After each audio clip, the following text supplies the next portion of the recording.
আপনাদেরকে দায়িত্ব দেওয়া হবে। কোনো আদালত যদি আপনার মামলা নিতে অস্বীকার করে তার বিরুদ্ধে ব্যবস্থা নেওয়ার জন্য সরকারকে বলার ক্ষমতা আপনাদের থাকবে। এই গণঅভ্যুত্থান আমাদের মহান মুক্তিযুদ্ধেরই একটা অংশ। বারবার আমরা লড়াই করেছি, লড়াই করে কাউকে না কাউকে আমরা দায়িত্ব দিয়েছি যে সেই লড়াইয়ের ফসল যেন আমরা ভোগ করতে পারি। এই বিচারের দাবি তো অন্যায্য দাবি না, এই বিচারের দাবি তো ন্যায্য নাকি? কিন্তু হচ্ছে না কেন এখনো? আপনারা লড়াই করে জীবন দিয়ে আহত হয়ে আরেকটা ক্ষেত্র প্রস্তুত করেছেন, সেহেতু আপনারাও এই সময়ের এক ধরনের মুক্তিযোদ্ধাই। আপনারা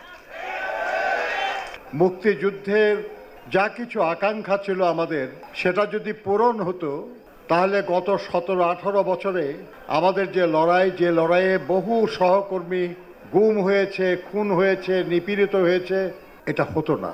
যদি আমাদের সেই আকাঙ্ক্ষা পূরণ হতো তাহলে 24-এর গণঅভ্যুত্থানে আমাদের এত সন্তান, এত ভাই বোন শহীদ হতো না, আহত হতো না।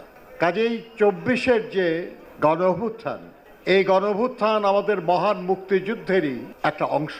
আর সে কারণে আমরা একটু আগে পাশে বসে কথা বলছিলাম, আপনাদের আক্ষেপের কথা শুনে, আপনাদের কষ্টের কথা শুনে, আপনাদের অনেকের চোখের পানি দেখে আমাদের নেতা জনাব তারেক রহমান সাহেব ভাবছিলেন যে কিভাবে এই সমস্যার সমাধান করা যাবে।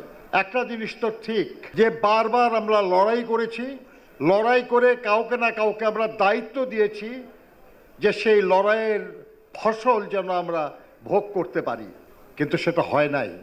উনি বলছিলেন যে কেন আমরা যারা এই লড়াইয়ে শহীদ হয়েছে, যাদের আত্মীয় স্বজন এই মুহূর্তে প্রধান দাবি নিয়ে এসছে যে এই হত্যার বিচার চাই, এই বিচারের দাবি তো অন্যায্য দাবি না, এই বিচারের দাবি তো ন্যায্য নাকি? কিন্তু হচ্ছে না কেন এখনো? উনি ভাবছেন যে কেন আমরা এই সব শহীদ পরিবারের যারা যোগ্য মানুষ আছে তাদেরকেই কেন আমরা দায়িত্ব দিই না যে আপনারা তাদের সুবিচারের জন্য যা কিছু করা দরকার আপনারা করবেন, সরকার আপনাদেরকে সহযোগিতা করবে। যারা আহত আছেন তাদের সুচিকিৎসার জন্য ওই আহতদের মধ্যে থেকে কিংবা তাদের আত্মীয় স্বজনের মধ্যে থেকে কেন আমরা দায়িত্ব দিব না যে তারা ওই আহতদের সুচিকিৎসার ব্যবস্থা করবে এবং সরকার পুরো দায়িত্ব নেবে? কেন আমরা তাদের মধ্যে থেকেই একজন বক্তব্য রেখেছেন এখানে যে তাদের সন্তানদের শিক্ষা হচ্ছে না, তারা লেখাপড়া করতে পারছে না, তাদের সেই শিক্ষার দায়িত্ব কেন আমরা এই সব পরিবারের সদস্যদের মধ্যে থেকে কাউকে দিই না? যদি আমরা দেই তাহলে কি কাজটা ভালো হবে না খারাপ হবে? উনি ভাবছেন সেরকম, কারণ উনি আন্তরিকভাবেই আপনাদের সমস্যাগুলির সমাধান করতে চান। আমরা ভাবছি যেহেতু আমাদের মহান মুক্তিযুদ্ধের যে আকাঙ্ক্ষা সেটা বাস্তবায়ন না হওয়ার কারণে আপনারা লড়াই করে জীবন দিয়ে আহত হয়ে আরেকটা ক্ষেত্র প্রস্তুত করেছেন, সেহেতু আপনারাও এই সময়ের এক ধরনের মুক্তিযোদ্ধাই। আপনারা মুক্তিযুদ্ধ বিষয়ক একটা মন্ত্রণালয় আছে আমাদের, আমরা সেখানে আপনাদের যেসব সমস্যা সেই সব সমস্যা সমাধানের জন্য যে যে কাজ বেগম খালেদা জিয়া করেছেন মুক্তিযুদ্ধ বিষয়ক মন্ত্রণালয়, এই মন্ত্রণালয়ের এটাও দায়িত্ব হবে যে এই আমাদের 24-এর যে গণঅভ্যুত্থান, এই গণঅভ্যুত্থানে যারা নিহত হয়েছেন, শহীদ হয়েছেন, যারা এর জন্য দায়ী, আমাদের একজন বন্ধু বলেছেন যে তারা সন্তানকে গুলি করেছে তাদেরকে তারা চেনেন, কিন্তু তারপরেও তাদের গ্রেপ্তার করা হয় নাই। আপনাদেরকেই দায়িত্ব দেওয়া হবে, আপনারা তাদের গ্রেপ্তারের ব্যবস্থা করবেন। আপনাদেরকেই দায়িত্ব দেওয়া হবে, আপনারা তাদের সুবিচারের ব্যবস্থা করবেন। আপনাদেরকে দায়িত্ব দেওয়া হবে, কোন আদালত যদি আপনার মামলা নিতে অস্বীকার করে তার বিরুদ্ধে ব্যবস্থা নেওয়ার জন্য সরকারকে বলার ক্ষমতা আপনাদের থাকবে। আপনারাই আপনাদের সুচিকিৎসার দায়িত্ব নেবেন, আপনারা আপনাদের সন্তানদের লেখাপড়ার দায়িত্ব নেবেন, সরকার আপনাদেরকে সহযোগিতা করবে। এটা আমাদের নেতার সিদ্ধান্ত।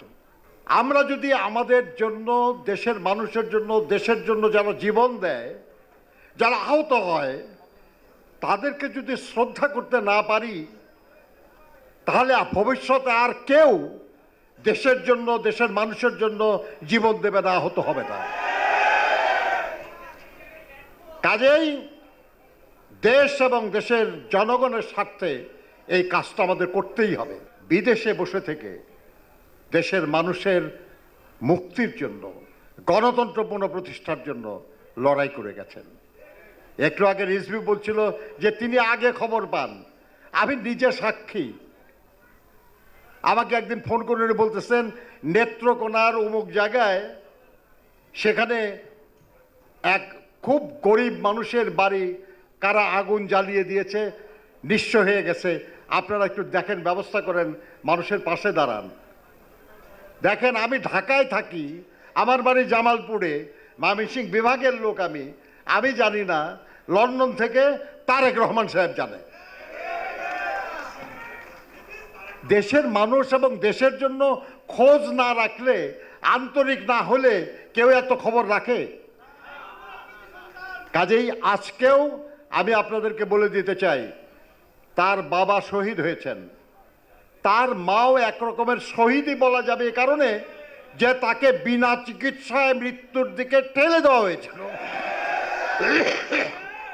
কাজেই এই শহীদ পরিবার আপনারা যারা আছেন, তাদের সঙ্গে তার আত্মার সম্পর্ক আছে।